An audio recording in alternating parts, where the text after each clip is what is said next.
Honorable John Jenapo. Thank you, Right Honorable Speaker.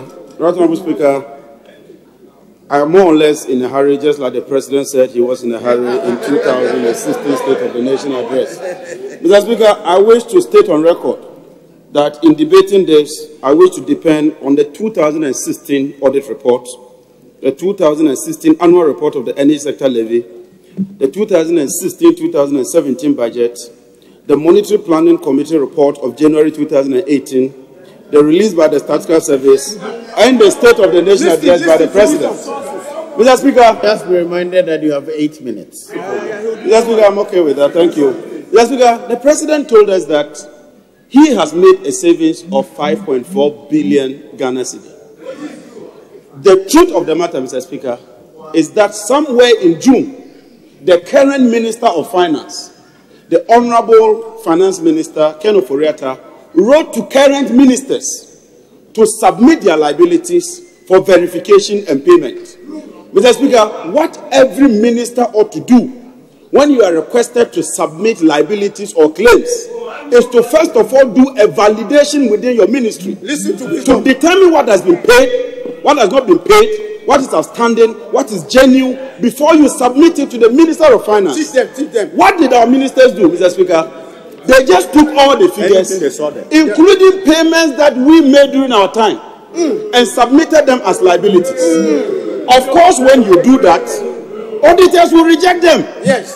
So the MPP government cannot create their own liability, vet their own liability, reject their own liability, and say that they have sold the Mr. Speaker, this is simple mathematics, simple numeracy. You can create your liability. But Mr. Speaker, that even brings the question now, and that is where I want to direct my debate to. The minister told us that we left them an arrears of 7 billion. Now you claim that you have saved 5.4 billion. That tells you that the arrears in principle and in fact is 1.6 billion. It therefore tells you, and let me educate people, your arrears add up to your deficits. Your deficits compound to give you your national debt.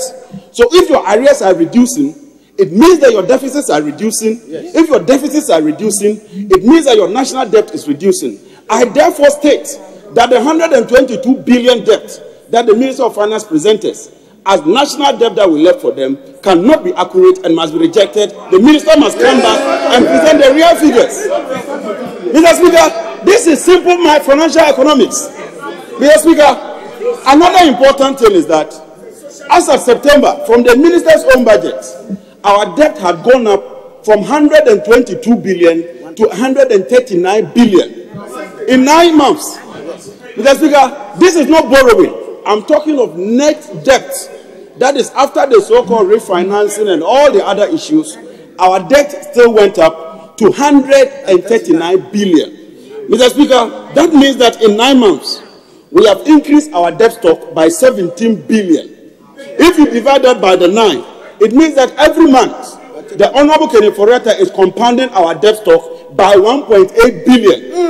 Mr. Speaker, if you multiply that by 1.8 billion by 12 months, it means that in a year, the Honorable Finance Minister is increasing our debt by 22.7 billion.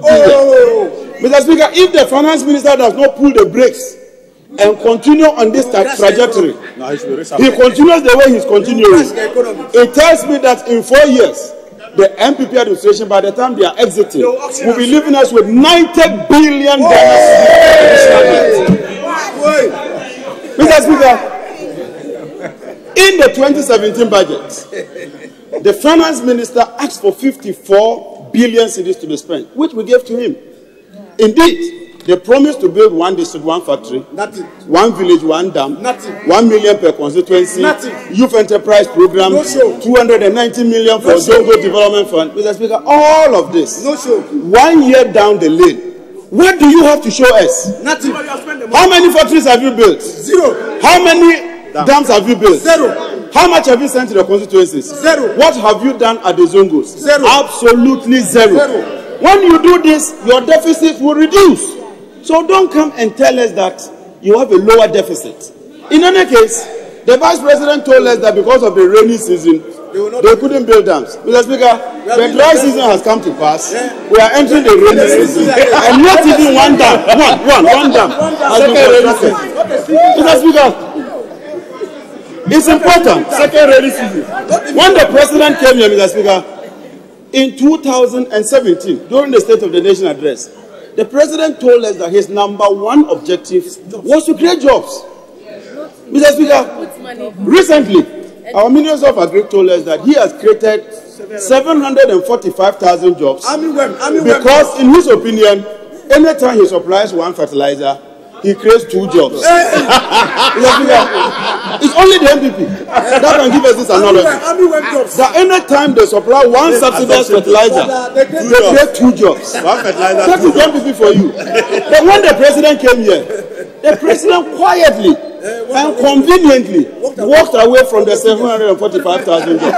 Where are those jobs? Mr. Speaker, you can decorate a monkey.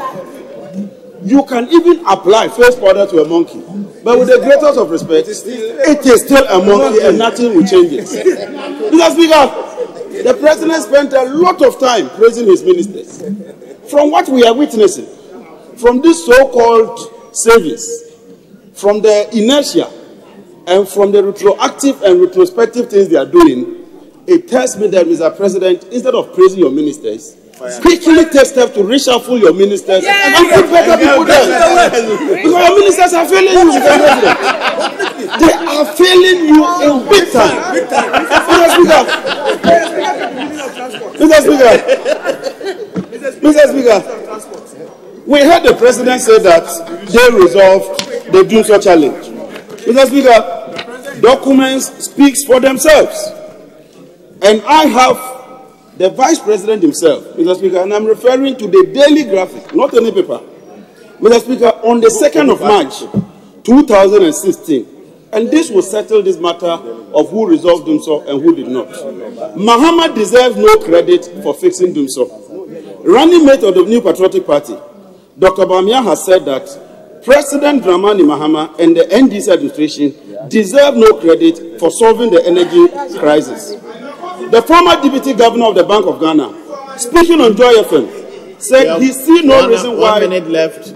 No problem. He sees no reason why President Mahama will want the whole world to please him for solving a problem that he created. The Vice President tells us that President Mahama solved a problem, and yet you come to tell us that you resolved the Dumsor problem. Mr. Speaker, we will not allow the MPP to take our achievements, rebrand them, and present them as the enemy. Mr. Speaker, indeed the President presented the State of the Nation address. But Mr. Speaker, what is the true state of the nation today? Mr. Speaker, drivers are suffering. Yes. Passengers are suffering. Yes. Parents are suffering. Yes. Students are suffering. Yes. Mr. Speaker, members of Parliament are suffering. Mr. Speaker, finally, Mr. Speaker, in conclusion, the Speaker of Parliament himself is suffering. Let it be on record